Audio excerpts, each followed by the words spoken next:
light. That's wonderful. Well, I'm looking at him. He's nice and bright over there. All right. Well, welcome to Yankee Chatter, episode 27. Sorry for all those that joined in on our previous stream. We're having a number of technical difficulties. Hopefully next week or next time we record, this will all be straightened out. So we're going back to our previous mode of recording and streaming on StreamYard. Hopefully this goes smoothly.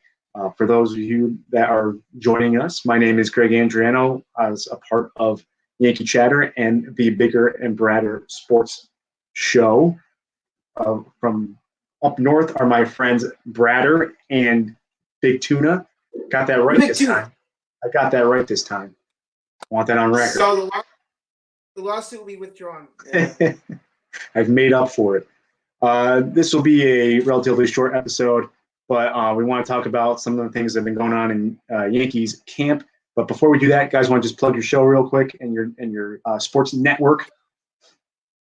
Yeah, we're the Bigger and Bradder Sports Show. You can find us if you literally just type in Bigger and Bradder. It's Bigger and Bradder, Bradder, and you'll find that. I don't think you have to put anything else. But we're Bigger and Bradder. You can check us out on YouTube. We're also on Instagram at Bigger and Bradder Sports, one word. I'm on Twitter at Big Tuna BBS, and he is at Bradder Chatter 1. Bradder Chatter 1. And that's we try to do as much as possible every week with the NFL free agency and draft coming. You'll see more and more of us as the weeks go on. Yeah, season's starting to get our big season's coming up in the draft. Yeah, no, I can't wait. But our big season's right now, Greg. Yeah, no, that's right. That's right. Exciting stuff coming up from Bigger and Bradder Sports. But right now, let's talk spring training and the New York Yankees.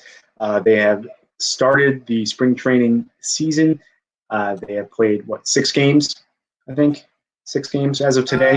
I want to say 4 or 5, but it could be 6. They won today. They beat up on the Rays. I think it was 8-2 or 7-2 or something like that. They beat up on the Nationals yesterday, which is the defending world champions, and they beat the Blue Jays the other day. So stringing 3 wins together, nice to see in the spring. Doesn't really mean much. Actually, doesn't mean anything at all. But it looks like you guys froze. And that seems to be the problem with this website. So we're trying to figure out what's going on with the streaming. Hopefully we can get a smooth stream in the future and not have either of us freeze. But it looks like they're back with me now. One of the big things that have come out of Yankees camp in the last 2 or 3 days has been a number of injuries. And we thought, Brad, that the Yankees put this behind them last year. What the hell? Yeah, this can't happen 2 years in a row, can it? But not off to a good start. I swear I told everyone last year it was a curse. George Steinbrenner curse on the Yankees. And you know what? I'm still waiting for someone to prove me wrong because it's just continuing on. It started with the Judge shoulder injury, kind of nagging him. Everyone started freaking out about that. Then it moved on to Severino. And then Paxton started it way back before spring training started. You heard Paxton was going to be out for a month or 2. Then with the Judge, Severino, now Stanton, and things got to get straightened out here because they're not going to get another season like last year where they just found ways to win. The chance of that happening 2 years in a row is highly unlikely. Yeah, it's a little scary, if you ask me. I mean, you're banking on Gio Urshela to put up another great season, all these replacement players to come in and do exactly what they did or improve on what they did last year. Now, there are some things that are a little bit different than last season compared to this season is they have a new ace, Garrett Cole, which you hope that he can stay healthy because he's going to chuck it. You got Andujar's coming back, Miguel Andujar. Where he's going to play on the field, nobody knows yet. He looked pretty good in the outfield yesterday, but it was his first time, and you don't know. He hasn't been put in any stressful situations, but you need his bat. If he can do anything like what he did his rookie season, that's going to be a big bat that can hopefully supplant the missing bat of Giancarlo Stanton, which who knows how long he's going to be out for, as it came out yesterday that he has a grade 1 strain in his calf. Not the end of the world. Yankees won 103 games last year without Stanton and Severino. I'm not that worried, considering that the Red Sox got worse, and a lot of people are projecting the Rays not to do quite as well as they did last year, even though they're still a good team. So it's a lot can happen. It's still early. It's not like we're in June or July and all these injuries are happening and we don't know where we're going to fall in the pennant race. The season hasn't even started yet. So the one guy, Yes Network, not Michael K. Who's the Michael K show? He's like the producer that talks every once in a while. I don't know his name, but it's not the guy who gets upset, the dumb guy. No, it's the other guy with that bald head that wears the big Yeah, head. yeah, I can't remember his name. So it was interesting because I was reading an article and it said that he accused the reason why Stanton keeps getting hurt is because of roids. Which actually does make sense. From what he keeps getting, it's like, dude, you definitely did something to your body where it's not working right. You know what I'm saying? And it's just every time he gets hurt and the injuries I look at, it's like that sounds just like when the rest of us. It's either steroids or he could. Sometimes these guys, you just want them to stay out of the weight room. Like you're already strong enough, you're already big enough. Just work on your hitting, work on your craft. Yeah. Instead of getting in the weight room and working out. Yeah. And I think that puts a big strain on your body. It taxes it. Right. And it's just like you don't want to. I don't get it. A lot of the guys now, even in football, they want to look like underwear models instead of looking like. Instead of getting better at what they do, what they're paid for. Because I know the Yankees aren't happy about paying him for more. I don't know how many games he's played, but I know it's not a lot. And the Yankees payroll was how high last year? And the three highest paid guys were CC, Stanton, and Ellsbury. Yeah. And they didn't get anything. But honestly, yeah, Greg, you're right. I'm not going to panic yet. The Yankees have a lot of options for the outfield. I'm more worried about Judge's injury. If history I don't know what it doesn't. If history repeats itself, I guess shoulder injuries in baseball are never good. They never seem to go away. They have a huge impact on pretty much everything you do in the sport. So the fact that his shoulder is still bothering him, I'm more worried about that than Stanton going down. Mm-hmm. Rotation-wise, as long as Paxton comes back, Yankees will be fine. They still have a better rotation than they did last year. Yeah, and what I heard today, because I listened to the game at work today, they're saying that Paxton's on schedule. He's about 3 weeks out of his surgery. They said he could start throwing by week 4. So if everything goes according to plan, he could be back before they're saying. And I mean, that might not be a bad thing. You don't want to rush him back because it's your back. And like I said, having a similar injury to my back as well, it's something you don't want to take lightly. You want to make sure he's 100% healthy before he starts throwing off the mound again. But yeah, I agree with you. I never really thought about that with Judge. I just thought that he was just taking it easy to start off spring. And because it's spring, you don't want to rush him into it where he can injure it. Let him rest it. Let get a couple extra days. He's not going to play that much in the spring anyway. He only plays a couple innings here and there as it is. So give him the rest. I agree. I hope I'm right too. I like being right. I don't know if you know what I'm saying. With the injuries that they have, can one of those guys be a DH? I'm saying like. They have a spot. But what I'm saying is like if Judge's shoulder is back to somewhat normal, but they don't want to use him on the field. I know you got to use your shoulder to hit the ball, but I just don't know if that's something that they might look at options wise. If he can only hit, but he's such a good fielder. No, I understand. That, but he brings a lot to the defensive side of the ball. But the nice thing, Brad was alluding to a little while ago, was that we have depth. They have Clint Frazier, who is off to a really good start this spring. He had a home run today. He had a double yesterday. He looks like a different player. He's even interviewing differently, which is a big step for him. So hopefully this is a make-or-break season for him. I think if he can make some strides and prove to be the prospect that he was traded for, that could either increase his trade value or he could slide in and be a reliable player. You got Tachman, who's a great defensive player. He can build off of his offense of last year. And you got Miguel Andujar, who's been taking reps in the outfield. And a lot of coaches have been not raving, but they've been very surprised with how well he's taken to play in the outfield. So, got options. And if there's always Melky Cabrera out there. I mean, come on. Someone's got to get on my side here. Brad, I think they'll sign Yasiel Puig before they sign Melky Cabrera. Oh, yeah. Wow. Puig doesn't have a place to play right now? He still hasn't been signed yet. That's crazy. He's got an attitude issue. No, I know that. But, so, he reminds me of Melky when Melky first came up. He can be a spark plug. He can provide some energy that, Yeah. not that this team needs it. They got a lot of young guys as it is, but I don't think they're going to resort to that. Same thing with Severino going down. He's gone for the year, which sucks, and he missed pretty much all of last year. On top of that, making his contract not look like it was a very good signing. Still has 2 years left on it when he comes back, but it's going to leave 2 gaps in the rotation with Paxton and Severino going down, which Cashman has said they want to resort to in-house solutions. So, Brad, why don't you tell us who you think could take those 2 spots in the rotation? What are our options and who are your top choices? All right, first of all, you got to. Very annoying. Sorry.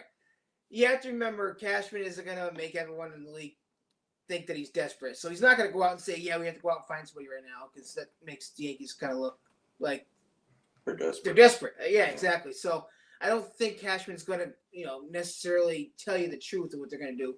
But I honestly do think their first choice might be in-house. And other than Montgomery, who I think we all assumed was going to make the rotation anyways as that number 5 starter, he might move up to number 4 now. And then number 5, you got a combination of Loizica, Sessa. I guess you can put King in that conversation, but I want to get. And then Schmidt, who, as you were saying, Greg, looked really good today. He really did. He really did. I don't know. I wasn't watching the game. I don't know what hitters for Tampa he was facing. I don't know if it was minor leaguers or big leaguers. But either way, I saw some of the pitches he threw on. It was pretty nasty stuff. So if he can keep that going through the spring. Yeah, he's very confident. He could be this year's Herman. Yeah. Surprise. He's very confident. Every interview I've seen of him or anything I've read from him, he's been like, my goal was to be there this year. My goal was to get into it, and he's very confident. And I'm just watching some of the sliders that he was throwing today. Dude, those things are filthy. They're falling off the table. David Cohn was in awe of this guy's slider. I don't remember off the top of my head who he faced. He might have faced a regular or 2, but man, he looked good. Michael King looked pretty good as well, but I was more impressed with Clark Schmidt than Michael King. Yeah. Right? Yeah. He'll never get it. No, Gardner's still there. That's another thing we have to. Yeah, you still gotta hope that Gardner can play. He's gonna be their center fielder, right? Until Hicks comes back. I believe so. I've been hearing Tachman can play center field, but I think it's gonna end up being Gardner. So you gotta hope that he can have another good year too. I mean, last year was kind of surprising. Everyone was kind of thinking he was tailing off, and then he just kind of resurged. It's sometimes in any sport you need to get a little fire under your ass, and they will. It's just like that's what I always love about the 1-year contracts.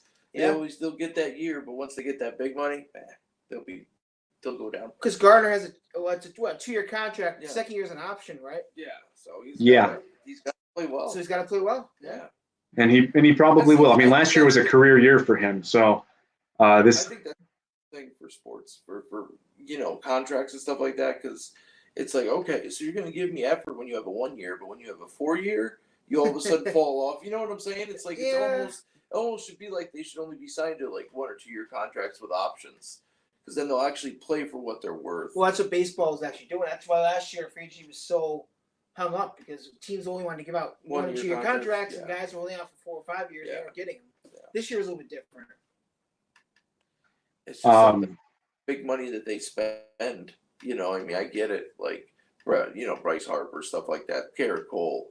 But like these guys that are, their depth to the team, you almost want to put them all in 1-year contracts, because when they get their time, they're going to play great.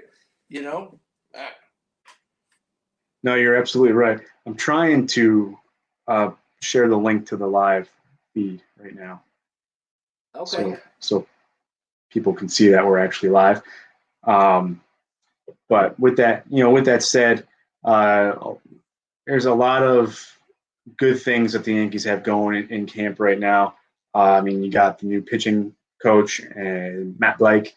You got the new catching coaches, strength and conditioning. Everything is they're going with the latest and greatest. Those guys who have are teaching what's the big thing right now.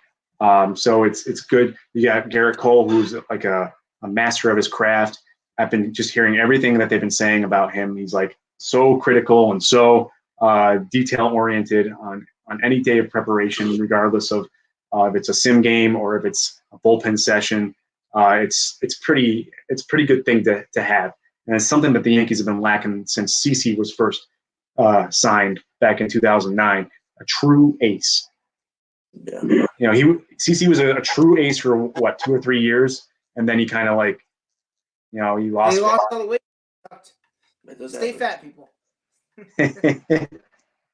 But yeah, so I was listening to an interview today on MLB radio, and they're doing a spring training tour, and today they were in Baltimore, and they were interviewing Chris Davis. Never knows Chris Davis having terrible years, and he has a lot more confidence this year. He really thinks he's going to do much better, and one of the reasons why he's so confident, he's put on weight. Like he physically just ate a lot of biscuits and gravy. He said he put on weight. I was gonna say, was it the hot dog diet? Yeah, pretty close. Yeah.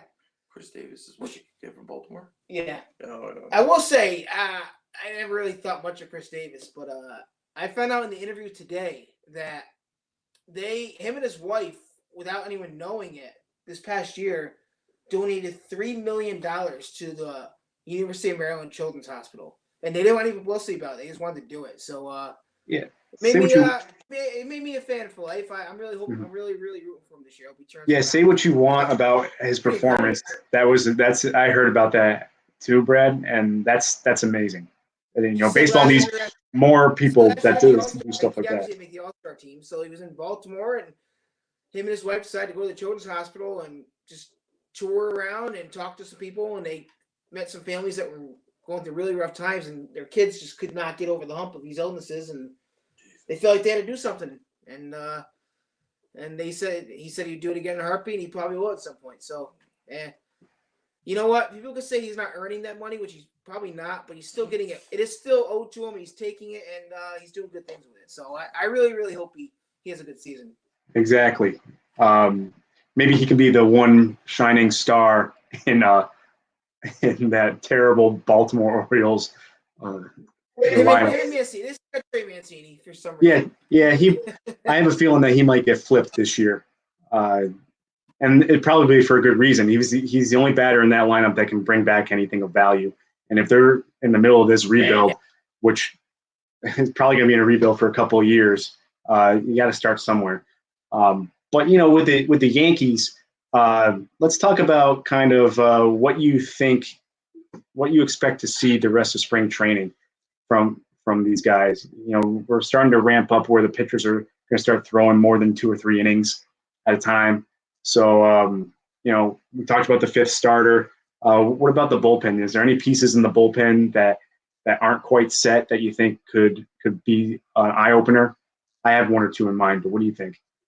Well, I'm still not sold on Britton yet. That 8th inning, I think, is up for grabs between Canely, Ottavino, and Britton because they don't have a chance this year. So I'm really looking forward to who steps up for that. They'll probably stick with Britton because that's just his role. But he had some rough times last year. I think 6th, 7th innings are pretty set. Loizaga and Sess look like the long man if they want to keep 2 long men out there. Chapman scares the hell out of me a lot, but he's going to be the closer. So as far as the bullpen questions, I don't really have too many that stand out for me. I don't know. All right, give me one hot take, Brad. One thing that you think is like totally out there that you think, hey, maybe this could happen and it might turn a lot of heads. Oh, well, in the bullpen or overall? In general. I mean, we can start with the bullpen. Let's do the bullpen real quick since we're talking about it already. The bullpen, I think honestly, Loizaga is going to be a bigger factor than anyone thinks this year. I think he might be a key man as both. I think you might see him as an opener this year. You're going to see him in long relief, and you might even see him later in the game. I think he's going to be like a Chad Green, who can't forget about Chad Green either. So, well, my thoughts on Loizaga is I think he's got a better potential out of the bullpen. After watching him a little bit today, he was throwing smoke.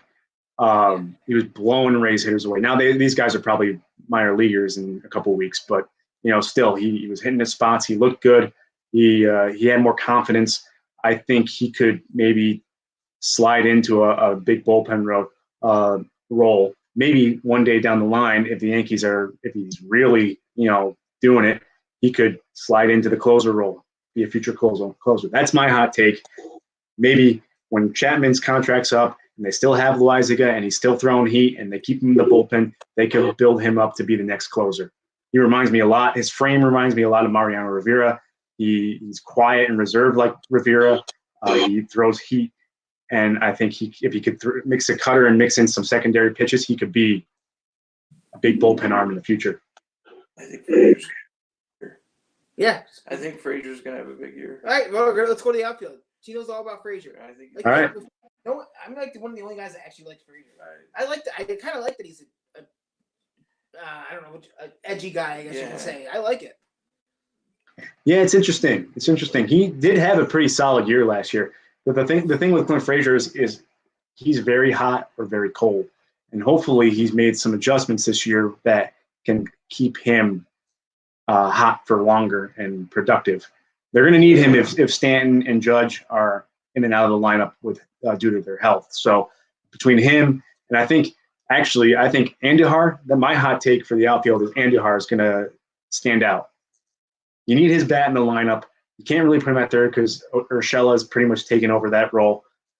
And with the injuries that could happen in the outfield, I think Andujar is going to either build up his stock so they can trade him in the offseason, or he's going to become a regular outfielder. And it's going to open a lot of eyes. I think he's going to be huge. And I really want him back in the outfield. I mean, I want him back in the lineup. So. Yeah. I hope I'm wrong. I really think Urshela is going to kind of revert back to what his career path was. Like, I don't know. At some point, law of averages, a player is what he is. And last year's jump was just so much better than what his whole career was. I think he's just due to go down a little bit more. Mm-hmm. So I think my hot take, Greg, in the infield, as contrary to yours, as Andujar in the outfield, I think you're going to see Andujar at third base more games than Urshela this year. All right. Let's make this interesting. How about a little over-under on how many games you see Andujar in the outfield versus in the infield? Little gambling take here. All right, yeah. So you think he plays more games in the outfield or infield? Is that what you're saying?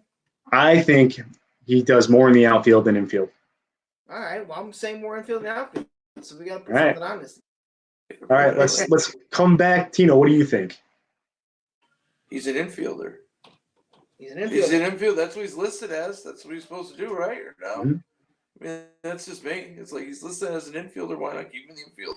But then again, if there's more injuries to the outfield, he's probably one of the first options to go to. So you got to hope that everyone stays healthy for Brad's sake. Right? All right. If you're or else you're screwed. Mark your calendar. Last game of the season. We're going to come back to this conversation. Look at the stats, and we'll see how many games Andujar has played in outfield versus how many he's played in the infield. Yeah. And DH doesn't count. Anything he's DH doesn't count towards anything, obviously. So there we go. All right. And now, what about, does he have to start at infield or start at? Nope. Any appearance he's made in the game, it'd be in the outfield or the infield. If he pinch hits and takes over at third base, that counts as a game in the infield versus outfield. He's probably going to pinch hit for Rochelle when I'm in the outfield. Yeah. So my hot take for the infield, since you did Andujar, I think you're going to see a lot more Tyler Wade this year. Oh, did I lose you guys? Well, after watching the game today, Tyler Wade looks like a completely different player. He's very confident now. He had a lot of success, or more success last year towards the end of the season. And I think you're just going to see a lot more from him. I think if Urshela reverts back to the Urshela that we're more familiar with, you might see DJ LeMahieu slide over to third base and slot in. There he is. You can slot Tyler Wade in at second base. What I was saying, if you didn't, because you guys cut out, if Urshela reverts and Andujar's killing it in the outfield, I say slide LeMahieu over to third base, and if Wade is producing, put him at second base. I like his speed in the lineup. He's the left-handed bat. He's looked like a completely different player now. He's added on some meat this offseason, so I think he might take that step in the right direction. actually expect, and that's not because I don't like Clint Frazier, because I do, and I want him to be successful. But I think you're going to see more out of Tyler Wade this year than you'll see out of Clint Frazier. No, last year we were saying this last year. We had an awesome spring training. We were like wondering how he didn't make the team out of spring training, and then he came up like a week later anyway. But we look great, and then he gets to the regular season against major league pitching, and he just can't do it. He can't hit major league pitching. Well, he had some success towards the end of last year. He got some more confidence. He made some adjustments. He was a different player at the end of the year than he was at the beginning of the season when he was first called up. And I think he's making those steps, and I think they're so small that it may frustrate some other people. And Rabbit. Service. I think you're going to see some more Tyler Wade moving in the right direction. And I'm not saying that Clint Frazier won't have a better year than he did last year, be more consistent. I think Wade's going to leapfrog him. I mean, I hope for the Yankees' sake he does, because he's a lefty at bat that they need, and he's also a speedy guy. But whatever happened to the fat first baseman? The fat the overweight first baseman who could kick the shit out of the ball, couldn't do much more. Like Mo Vaughn. Teixeira a little bit. Teixeira was bigger. No, I'm saying in general. Oh, there's a lot of big overweight first basemen. Still? I don't know. More so than any other position, I guess. Okay, I was about to say. I remember back in early '90s, it was always the most out of shape guy was first base. Yeah, Mo Vaughn and guy from Major League. Ortiz and yeah. Ortiz he didn't play that much at first base. Only when it was. Actually, he got to a certain point and they stopped putting him out there. But Voigt's the starting first baseman. Yes. Okay. Voigt's the starting first baseman, which we found out this year, Greg. I don't know if you saw this. That oblique injury that Voigt had was a lot more serious than we thought. He actually had to have two ligaments reattached on the sides of his abdomen. Oh. So he really he's had to stop fucking hitting tires with sledgehammers in the offseason. But still, like that's when you breathe and it hurts. Like man, man, if he played the season like that, good for him. So it's no wonder why he was kind of himself last year. Jesus. So just for frame of mind, I'm looking at Tyler Wade's stats from last year. Now, he didn't play much because he wasn't very good. But he had 49 at bats in the first half and 45 in the second half. So pretty much even splits. Yeah. And he hit 204 in the first half and 289 in the second half. So he started to figure it out. Yeah. So I really hope for his sake, because he is the left-handed bat that we could use between him and Mike Ford. And I think the 26th roster spot is going to come down to any combination of Ford, Wade, and Frazier. Well, I think Frazier now is going to be on the opening day lineup because of Stanton. Really it's going to come down to Wade or Ford. And I honestly think Wade has a leg up over Ford because he can play so many more positions. You want that 26th man to be able to play the infield. He did play a few innings in the outfield last year, and he can pinch run. You already got LeMay that can play first behind Voigt. So. Exactly. So you slide him over. You need someone to play shortstop in a pinch. Tyler Wade's your guy. You need someone to play outfield in a pinch. Tyler Wade's your guy. You need a pinch runner in a pinch. Tyler Wade's your guy. So I'm high on Wade. I'm on the Wade parade. I think that's what they say on Twitter these days. I like him too. Okay, Tino likes him too. He doesn't know how he is. First baseman. I always love first baseman. I love that. He's talking about Tyler Wade. Huh? Tyler Wade's just an infielder. He's not a first baseman. I thought you said, that's Voigt. Voigt is. Voigt. Okay. Wade's like a short little guy that plays like second, shortstop. Not with him. No. I like the speedy guys. That's just me. One more. Tyler Wade looks like a smaller version of Jacoby Ellsbury. They look the same similar batting stance. Okay. Cool. Yeah, it kind of does look like Jacoby Ellsbury. Hopefully, it turns into a better, more productive Jacoby Ellsbury, like Boston Jacoby Ellsbury. One more hot take I have. I think you're going to see Clark Schmidt in the rotation at some point this year. I think you're going to see David Garcia up in the big leagues at some point. Ooh, that's hot take. Has he pitched yet in spring training? I don't know that he got invited to spring training. I thought he did. Maybe he did. I didn't remember seeing his name on the list of invitees, but I don't think he was invited. Well, he's not. I know he's not on the 40 man, but neither is Clark Schmidt. Didn't he just make it up to Double A last year? I don't even think he pitched in Triple A. You're right. I think if he did make it to Triple A, he wasn't there for very long. But I think he made it to Double A. But he'll probably start this year in Triple A. Yeah, cool. Right. So.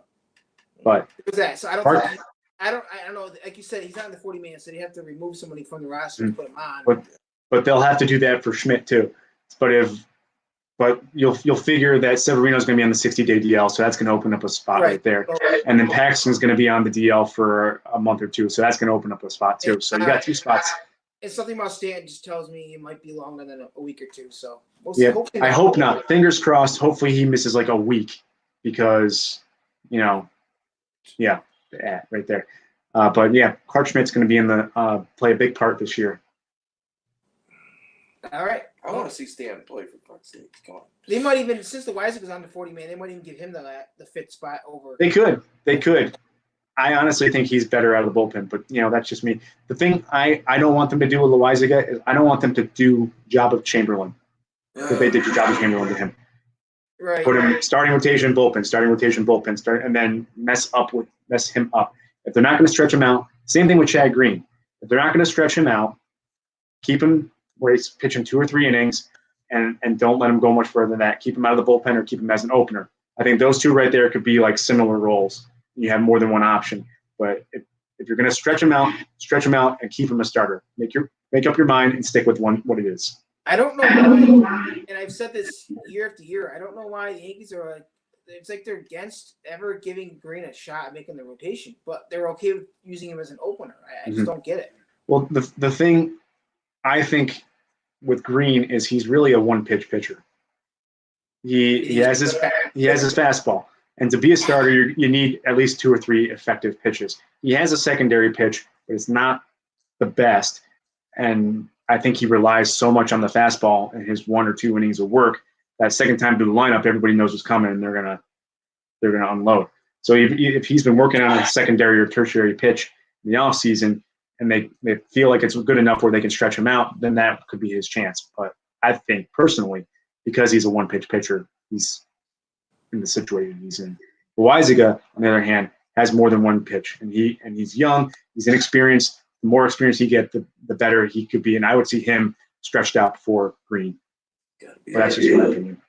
Terminator. Okay. Well, we'll see. I like this that we have differing opinions on these things. We can actually. That's actually good that's good for a show. Is that for sure? Because me and Greg agree with everything. Yeah. This season's going to be a little different. It's all right. Well, I'm ready for it. All right. Well, mark it down. Make sure we remember that Andujar bet. We'll come up with some stakes maybe later this year, maybe on the next episode, and then maybe we'll bring out not actual stakes because that sounds delicious. But maybe we'll come up with something we can wager. Same thing for anything else that comes up at camp. Maybe we can do these little friendly wagers throughout the year. I think that'd be fun. Go shirtless with an NY painted on the chest. There you go. We'll see. It's so funny. If I lose, I'm making him do it. Yeah. Fair enough. I saw something on him the other day. I was like, man, what happened to that guy? No, he went to Detroit, and then you never heard of him again. Yeah, he kept getting cut, and then he was playing on a trampoline with his kids and hurt himself. Yeah, no, he tore a bunch of stuff in his leg, and I think that was basically it. Yeah, he was nuts. I listened to him on another podcast one other time. It wasn't around the game doing. Yeah, it wasn't John Boy. I think it was the Barstool Yankees podcast. He came on and he was telling stories about 2009. It was awesome. Oh yeah, it's great. Did he get a ring? Yeah. Oh, he did. Yep. But unfortunately, with that said, guys, and it looks like you froze, so this might be an opportune time to call it a night. Wait till they come back, but I think it's I gotta do some reading tonight, so I think it's time for me to drop off. Yeah, I know, right? Lots of studying to do in the next month, but getting there. Anyways, for those of you that tuned in, I saw we had a couple viewers, which is a big step. They didn't stick around for very long, but we'll work on that. We'll get there. For those of you tuning in on the podcast and watching the YouTube later. This is Yankee Chatter. I guess we could say as part of the Bigger and Bradder Sports Network, right? Because you guys are creating a network. It's a big thing, big deal, right? You guys froze again. So, but this is Yankee Chatter. You can find us on all the socials on Facebook, Twitter, and Instagram. Just search Yankee Chatter. My name is Greg Andriano. You can find me on Twitter at GregAndriano05. Those two are my brothers up north. Why don't you guys tell us who you are, and we'll call it a day. This is Bradder. One on Twitter, and make sure to check out the Bigger and Bradder Sports Show on it. Big Tuna BBS. Yeah, check out the network. That's all you got to put in, Bigger and Bradder, and I guarantee you will see either the Yankee Chatter symbol or one of me and him, or you'll see it. There's a lot of good content on there. We've got a lot of videos. We're starting to get close to 2,000 subscribers, so let's spread the word on both Yankee Chatter. Yeah, absolutely. And Bigger and Bradder. Yeah, no, we want this. Get this thing going. Listen, the whole thing is that we want to get famous so we can just piss on Barstool and degenerates at Schenectady. Tino wants to get paid for having this on the table. No, I told people. That's all he's here for. No, I said I had a can of Surge my last video. I was like, please. Ooh, Surge. Send Lifetime. 90s right there. But no, with that said, if you like what you hear, if you like what you're seeing, which why wouldn't you? Subscribe, like, tell your friends to both Yankee Chatter and Bigger Bradder Sports. Just what Tino said. Thanks for tuning in. We'll see you guys hopefully next week. And hopefully we are not talking about any Yankee injuries next time we talk. Right. Jeez. All right, everybody. Yes. Have a good night. Go Yanks. Tip of the hat.